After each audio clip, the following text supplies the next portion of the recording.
Quelques instants après, Olivier Sinclair, ayant franchi la chaussée d'un pas rapide, arrivait devant l'entrée de la grotte, à l'endroit où montait l'escalier de basalte. Les frères Melville et Partridge l'avaient suivi de près. Dame Bess était restée à Clamshell, attendant avec une inexprimable anxiété, préparant tout afin de recevoir Helena à son retour. La mer se soulevait assez déjà pour couvrir le palier supérieur, elle déferlait par-dessus le garde-fou, et rendait impossible tout passage par la banquette. De l'impossibilité de pénétrer dans la grotte, résultait l'impossibilité d'en sortir. Si Miss Campbell s'y trouvait, elle y était prisonnière.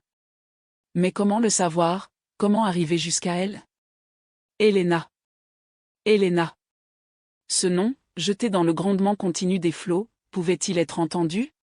C'était comme un tonnerre de vent et de lame qui s'engouffrait dans la grotte. Ni la voix ni le regard n'étaient assez puissants pour entrer. Peut-être Miss Campbell n'est-elle pas là, dit le frère Sam, qui voulait se rattacher à cet espoir. Où serait-elle, répondit le frère Sib. Oui. Où serait-elle alors, s'écria Olivier Sinclair. Ne l'ai-je pas vainement cherchée sur le plateau de l'île, au milieu des roches du littoral, partout? Ne serait-elle pas déjà revenue près de nous, si elle avait pu revenir? Elle est là. Là. Et l'on se rappelait l'enthousiaste et téméraire désir, plusieurs fois exprimé par l'imprudente jeune fille, d'assister à quelque tempête dans la grotte de Fingal. Avait-elle donc oublié que la mer, démontée par l'ouragan, l'envahirait jusqu'au faîte et en ferait une prison, dont il ne serait pas possible de forcer la porte? Que pouvait-on maintenant tenter pour arriver jusqu'à elle, et pour la sauver? Sous l'impulsion de l'ouragan, qui battait de plein fouet cet angle de l'îlot, les lames s'élevaient parfois jusqu'au sommet de la voûte. Là, elle se brisait avec un fracas assourdissant. Le trop-plein des eaux, repoussé au choc, retombait en nappes écumantes, comme les cataractes d'un Niagara, mais la portion inférieure des lames, poussée par la houle du large, se précipitait au-dedans avec la violence d'un torrent dont le barrage se serait subitement rompu. C'était donc au fond même de la grotte que la mer venait se heurter. En quel endroit Miss Campbell aurait-elle pu trouver un refuge qui n'eût pas été assailli par ces lames? Le chevet de la grotte était directement exposé à leur cou, et, dans leur flux comme dans leur reflux, elle devait irrésistiblement balayer la banquette. Et cependant, on voulait encore se refuser à croire que la téméraire jeune fille fût là.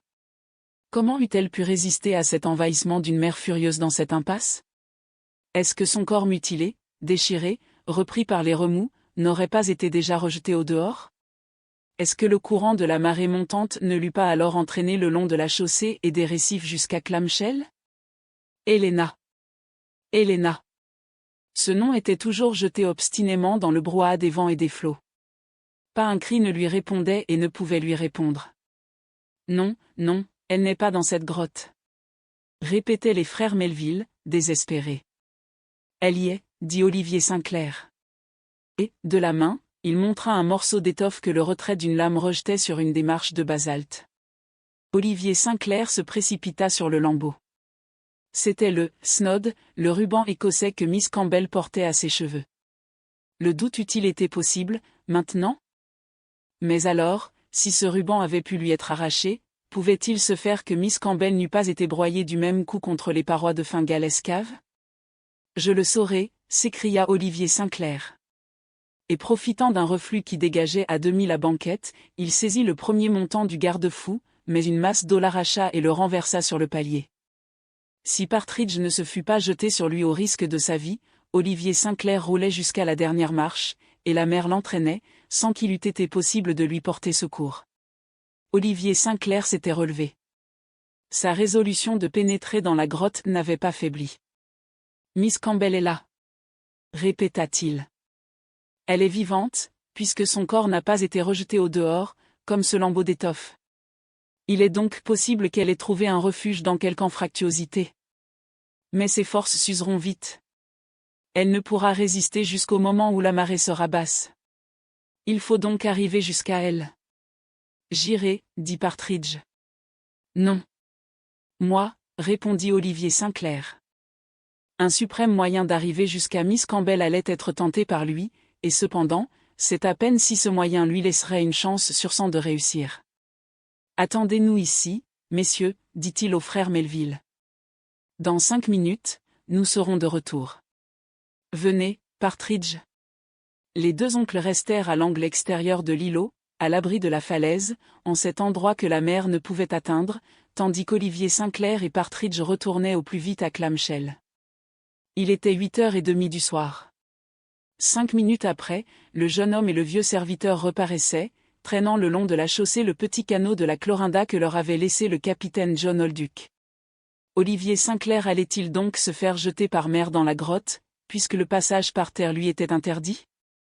Oui. Il allait le tenter. C'était sa vie qu'il risquait. Il le savait. Il n'hésita pas.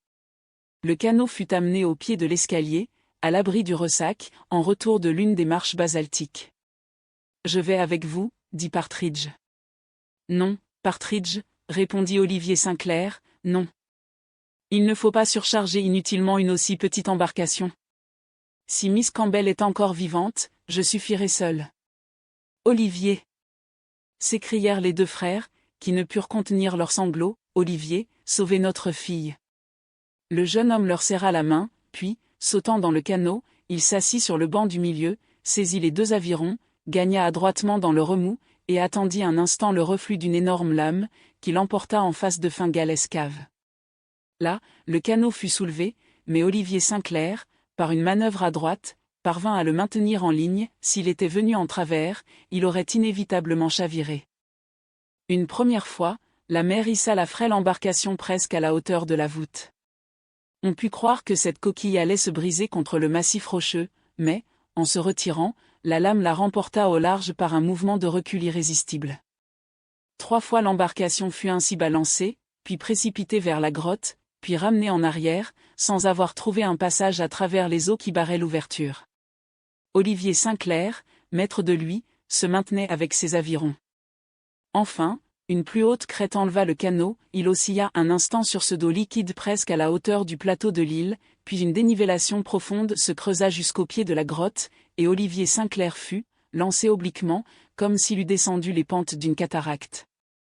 Un cri d'épouvante échappa aux témoins de cette scène. Il semblait que l'embarcation allait être irrésistiblement brisée contre les piliers de gauche, à l'angle d'entrée.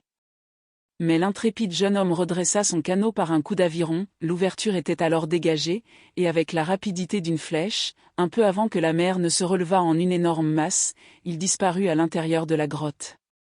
Une seconde après, les nappes liquides s'abattaient comme une avalanche et déferlaient jusqu'à l'arête supérieure de l'îlot.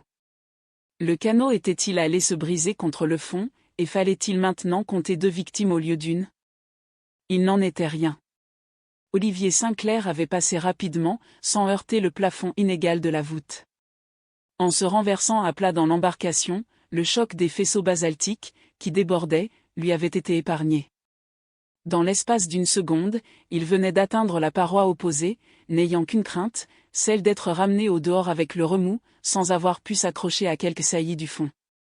Heureusement, le canot, dans un choc que l'ondulation inverse adoucit, vint heurter les piliers de cette espèce de buffet d'orgue, dressé au chevet de Fingalès Cave. Il s'y brisa à demi, mais Olivier Sinclair put saisir un morceau de basalte, s'y retenir avec la ténacité de l'homme qui se noie, puis se hisser à l'abri de la mer.